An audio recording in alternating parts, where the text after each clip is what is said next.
Hello guys, તો આજે જય શ્રી કૃષ્ણ પહેલાં તો.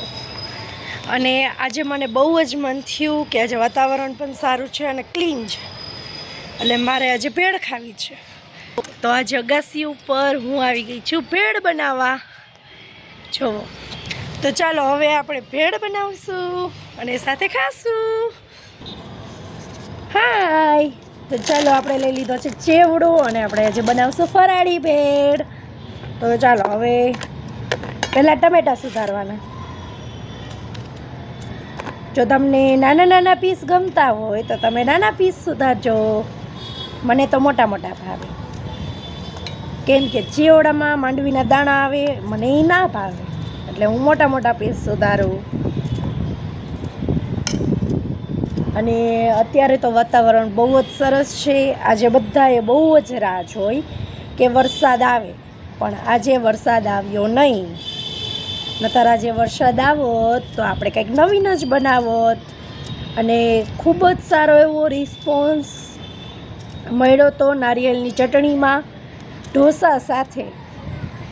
અને ઢોસા એટલા બહુ જ મસ્ત બન્યા હતા, એટલે ઢોસાનો વિડીયો તો કેમ કે ખાવાનું સામે હોય એટલે મોબાઈલ યાદ જ ન આવે. એટલે તો ચાલો હવે ટમેટાં આપણે સુધારી લીધા છે. ડુંગળી ફરાળ છે એટલે હું ડુંગળી નહીં ખાઉં, એના માટે હું મરચું ખાઈશ, એ પણ તીખું તીખું. અને મરચાં ક્યારેક ખાવા જોઈએ, કેમ કે એનાથી આપણને ટેસ્ટ બહુ જ મસ્ત આવે.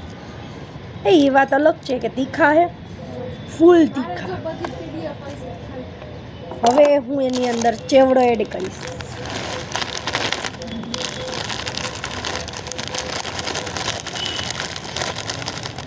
એ પણ આ ચેવડો રહ્યો તે ઘરે બનાવેલો હોમમેડ ચેવડો છે, કે જેની અંદર સિંગ તેલથી જ તળવામાં આવે છે, એટલે કોઈ પણ જાતના ચેવડામાં ભેળસેળ નથી.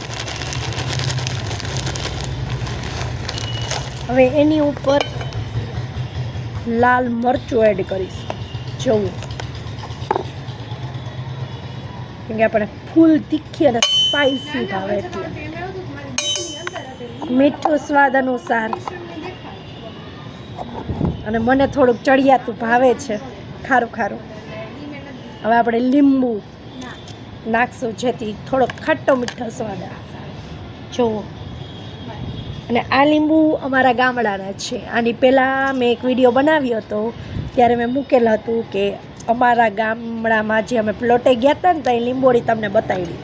મારા રાજવીબેને બહુ બધી લીંબોળીમાંથી લીંબુ તોડ્યા હતા. એટલે અને જુઓ, હજી પણ તમે અમારો ઢોસાની કોકોનટ ચટણી એટલે કે નારિયેળની ચટણીનો વિડીયો ન જોયો હોય ને, તો ડિસ્ક્રિપ્શનમાં નીચે લિંક આપેલી છે, અને પાછળ એન્ડ સ્ક્રીનમાં પણ તમને આપેલી છે, એટલે તમે ચેક કરી લેજો. તો ચાલો હવે આપણે ફરાળી ચેવડાની ભેળ જોતાં તો એમ જ લાગે છે બહુ જ ટેસ્ટી હશે. હજી આપણે એક દિવસ ઉત્તરાખંડની સ્પેશિયલ રેસીપી બનાવશું, એ પણ આપણે બ્રેકફાસ્ટમાં ચાલે. તો ચાલો હવે આપણી ભેળ રેડી થઈ ગઈ છે, અને હું હવે મારી ભેળનો ટેસ્ટ કરું. અને મને સ્પૂન હું ભૂલી ગઈ છું પહેલાં, એટલે આપણા હાથ છે જ. તો ચાલો હવે આપણે ટેસ્ટ કરીએ કેવી બની છે. બહુ જ મસ્ત. જો તમારે પણ ભેળ ખાવી ને, તમને એકવાર બતાડું, તમે ખાલી આમ જોઈને જ મોઢામાં પાણી આવી જાય. બહુ જ મસ્ત અને ફૂલ. આમ જો, બહુ જ મજા આવી એવી છે. તો તમારે પણ મારી સાથે ભેળ ખાવી હોય તો વેલકમ. અને અત્યારે ન આવી શકો તો જ્યારે ઘરે આવો ત્યાં બે ઝીઝક કહી દેવાનું કે આજે અમારે તમારી ભેળ ખાવી છે. બાય. અને હા, જો હજી એક વાત, તમે મારો વિડીયો આખો જોજો અને લાઈક પણ કરજો. અને શેર તો તમે લોકો કરો જ છો, અને કોમેન્ટ તો તમે લોકો કરતા જ નથી, એટલે મારે કહેવાની જરૂર જ નથી. બાય.